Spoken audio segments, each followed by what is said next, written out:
Good morning dear students. आज की online कक्षा में आपका स्वागत है।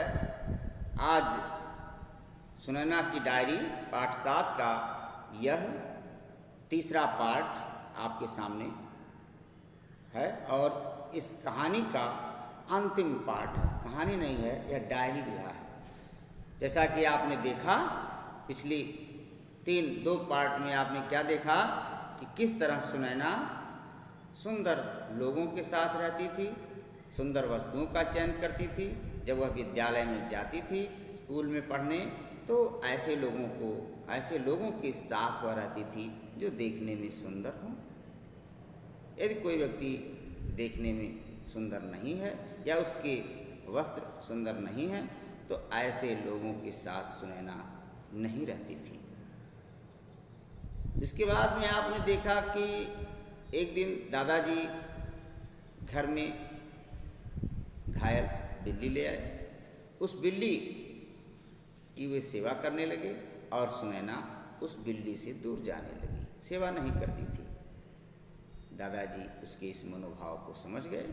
दादाजी ने समझाया कि मनुष्य को, व्यक्ति को आंतरिक सुंदरता से प्रेम करना चाहिए, आंतरिक सुंदरता को समझना चाहिए, ना कि बाह्य सुंदरता।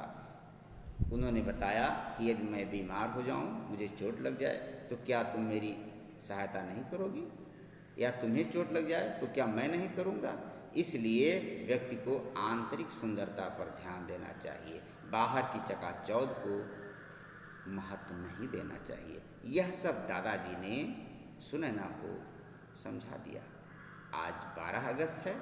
सुनैना अपनी डायरी में क्या लिखती है, आइए देखते हैं। आज कक्षा में मैंने अपने आसपास नज़र घुमाकर देखा।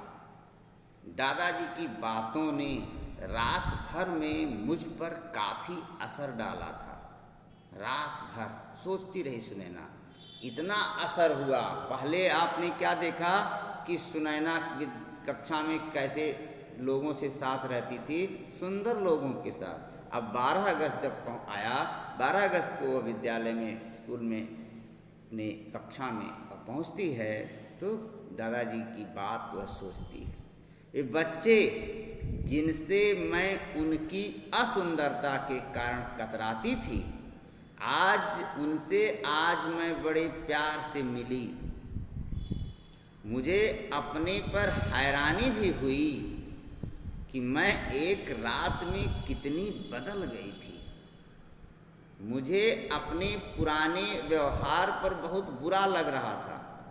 मेरी कक्षा के सभी बच्चे मेरे इस बदले स्वभाव पर हैरान भी हुए।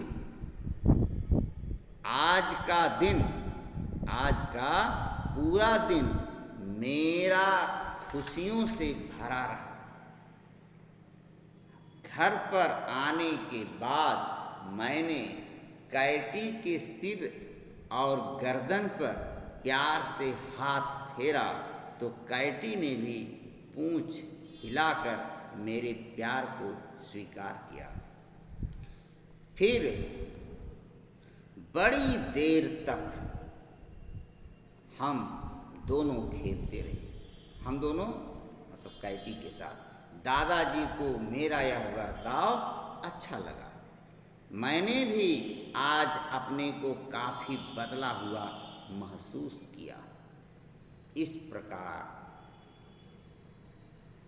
12 अगस्त की घटना का जिक्र अपनी डायरी में सुनैना ने क्या किया कि कक्षा में वे किन बच्चों से मिलती है, जो बच्चे असुंदर थे, अर्थात सुंदर नहीं लग रहे थे। ऐसे बच्चों से सुनैना मिलती है। और घर पहुंचने पर कैटी के साथ भी वह रही। कैटी के ऊपर सिर पर हाथ रखी। कैटी ने बड़े प्रेम से पूंछ हिलाकर मेरे प्यार को स्वीकार किया। आगे 13 अगस्त कैटी से मेरी अब दोस्ती हो गई है। धीरे धीरे उसकी तबीयत भी सुधरने लगी। आज हम दोनों ही दादाजी के साथ बगीचे में टहलने गए। दादाजी के साथ कहाँ गए? बगीचे में टहलने गए। कैटी की गोल गोल सुंदर आँखें मुझे अच्छी लगने लगी। कैटी की गोल गोल सुंदर आँखें मुझे अच्छी लगने लगी हैं। आज मैंने उसे प्यार से दूध रोटी खिलाई। आज मैंने प्यार से क्या खिलाई उसको? दूध रोटी खिलाई तो मेरा मन बहुत खुश हुआ। दादाजी ने मुझे आज इंटरनेट पर पशु पक्षियों से संबंधित जानकारियाँ दिखाई, जिनसे मुझे पता चला कि मनुष्य के जीवन में ये पशु पक्षी कितने आवश्यक हैं। मनुष्य के जीवन में ये पशु पक्षी कितने आवश्यक हैं। यही नहीं बल्कि आने वाली घटनाओं की जानकारियों की सूचना, आने वाली जानकारियों की सूचना, घटनाओं की सूचना इन पशु पक्षियों के माध्यम से भी हम जान सकते हैं। जानकारियों की सूचना इन पशु पक्षियों के माध्यम से भी हम जान सकते हैं, यह बताया जा रहा है।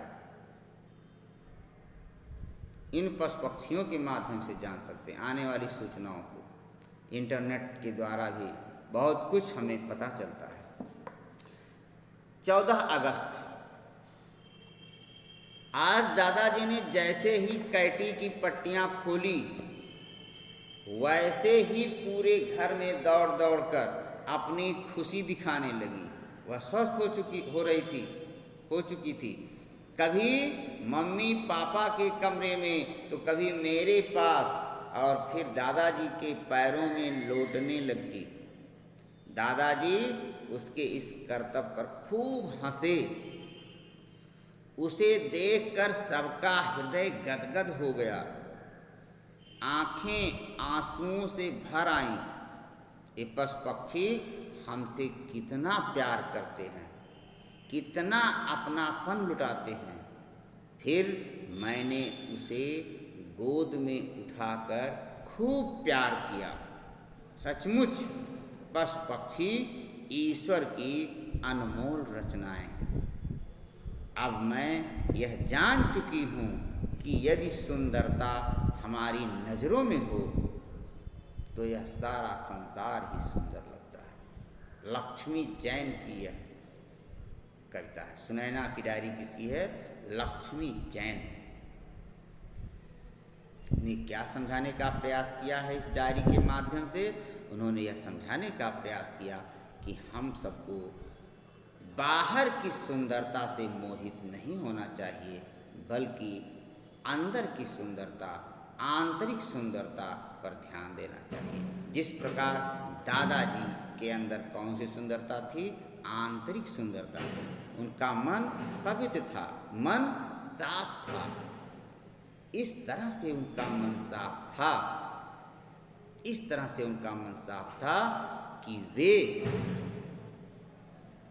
जीव जंतु से प्रेम करते थे, चाहे वह किसी भी तरह का जीव हो। कोई घृणा नहीं, सबसे प्रेम। यह प्रेम का संदेश दिया जा रहा है इस डायरी लेखन के माध्यम से। जीवों से प्रेम करना सीखें आप सब। तमाम लोग जीवों से प्रेम नहीं करते। आप देखते होंगे कोई भी मोटर गाड़ी, साइकिल, किसी भी साधन से आप जा रहे हों, किसी भी पशु को चोट लग जाए तो लोग उसकी उपेक्षा करते हैं, उसको देखते नहीं। दवा तो दूर की बात है। तमाम जानवर को चोट लग जाता है, सड़क पर तड़प कर मर जाते हैं। जीवों के प्रति नफरत, जीवों के प्रति हिंसा की प्रवृत्ति को रोकने के लिए, लोगों को समझाने के लिए कि वे भी जीव हैं, उनका भी रहना इस प्रकृति में, इस पर्यावरण में, इस धरा पर उनका भी रहना आवश्यक है। इसलिए